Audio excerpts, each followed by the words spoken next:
안녕하세요, 김영 대표TV입니다. 다음 주 화요일 FOMC 회의를 앞두고 현재 시장 상황이 어떤지, FOMC 회의가 무엇인지, 그리고 나아가서 회의 결과에 대해서 예상해 보도록 하겠습니다. 지난 금요일 뉴욕 증시는 소폭이지만 경기 호황에 따른 인플레이션이라는 이유로 경기 호전에 대한 기대감으로 소폭 상승하였습니다. 미 노동부 11월 소비자 물가 지수가 전년 동기 대비 6.8% 상승했다고 발표했는데, 이는 1983년 이후 가장 높은 중과율로 6개월 연속 5%대를 유지하고 있습니다. 식품과 에너지를 제외한 11월 근원 물가 지수는 전년 동기 대비 4.9% 상승하였으며, 최근 유가가 하락하여 12월 소비자 물가 지수는 소폭 하락한 것으로 나타날 예정입니다. 디시전 이코노믹스 앨런 시나이 최고 글로벌 이코노미스트는 월스트리트 저널에서 수십 년 동안 보지 못한 인플레이션 수치로서 물가 상승률이 높지만 인플레이션이 주요 원인으로 경제 호황 때문이라고 말하였습니다. 애플 2.8%, 테슬라 1.4%, 마이크로소프트 2.8% 상승 마감하였습니다. 특히 자동차 관련주 제너럴 모터스가 6.02% 상승하였고, 포드는 9.26%를 상승하였습니다. 그동안 반도체 쇼티지로 인하여 자동차 매출이 급격히 줄었었는데, 이것이 해결되면서 향후 자동차 매출이 증가할 것으로 예상되면서 급등하였습니다. 예상대로 미 상원이 민주당 주도의 부채 한도 인상안을 통과시켰습니다.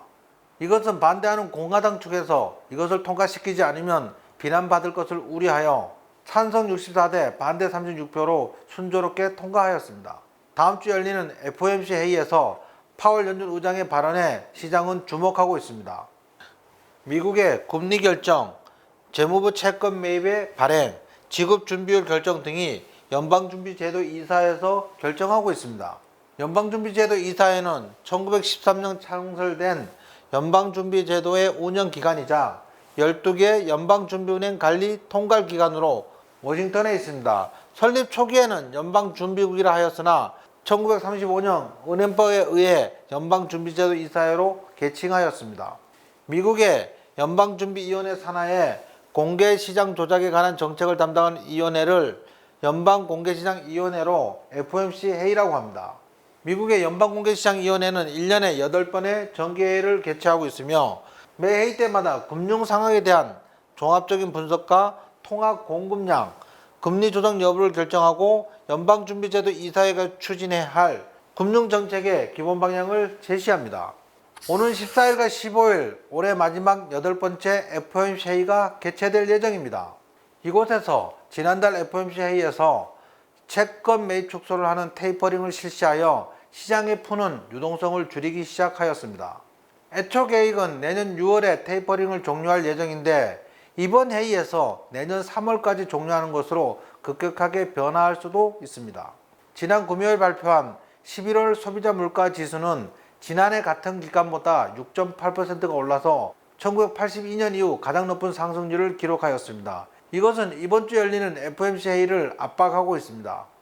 오는 14일과 15일 양일간에 열리는 FOMC 회의의 결과를 예상해보면, 첫 번째, 애초 내년 6월에 종료될 테이퍼링이 내년 3월에 조기 종료될 가능성도 있고, 이번 회의에서 테이퍼링 규모를 300억 달러로 확대할 수도 있습니다. 두 번째는 기준금리 인상은 내년 6월에 시작하여 3회 인상할 가능성이 있는데, 이보다 더 앞당겨질 수도 있습니다. 세 번째는 시장에서는 기준금리 인상을 내년 6월, 9월, 12월 3회 예상하고 있는데, 이보다 더 앞당겨진다면 증시는 일시적으로 변동성이 나올 수도 있으나 그 크기는 제한적일 것으로 예상합니다. 시장에서는 어느 정도 테이퍼링 조기 종료와 기준금리 인상이 내년도 3회 실시할 것 등을 예상하고 있어서 그 영향은 크지 않을 것이기 때문입니다. 인플레이션이 급등하고 있는데 사상 최대의 고용률과 최저 실업률을 바탕으로 나오고 있어서 연착륙 가능성이 있습니다. 오히려 증시는 향후 지속적으로 상승할 가능성도 매우 크다고 예상됩니다. 오늘은 올해 마지막으로 열리는 FOMC 회의의 그 의의와 내용, 그리고 향후 전망에 대해서 자세히 알아보았습니다. 김영 대표는 항상 여러분들의 성공 투자를 기원합니다. 감사합니다.